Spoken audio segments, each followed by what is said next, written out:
ഭർത്താവിനും കുട്ടികൾക്കും വേണ്ടിയായിരുന്നു ഞാൻ ജീവിച്ചത് മുഴുവനും. അവർക്ക് വേണ്ടി വെച്ചുണ്ടാക്കി കൊടുത്തു, അവരുടെ വസ്ത്രങ്ങൾ അലക്കി, രാത്രിയും പകലുമില്ലാതെ അവർക്ക് വേണ്ടി ഞാനിങ്ങനെ ഓടി നടന്നു. പക്ഷേ എനിക്കപ്പോഴും മനസ്സിന് ഒരു സ്വസ്ഥതയുമില്ല ഗുരു. സ്ത്രീനെ പറഞ്ഞപ്പോൾ സൂഫിയ സ്ത്രീയെ ഒരു കിണറ്റിൻ്റെ കരയിലേക്ക് അയക്കുന്നുണ്ട്.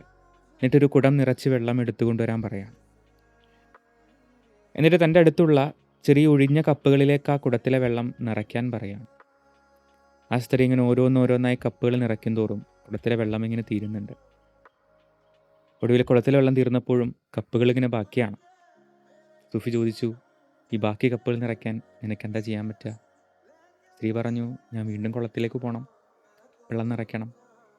സൂഫി ചോദിക്കുന്നുണ്ട്, നീ കൊടുക്കുന്നുണ്ട് എന്ന് പറയുന്ന സ്നേഹമുണ്ടല്ലോ, അത് നിന്നിലില്ലാത്തിടത്തോളം കാലം നിനക്കെങ്ങനെ കൊടുക്കാൻ പറ്റുക?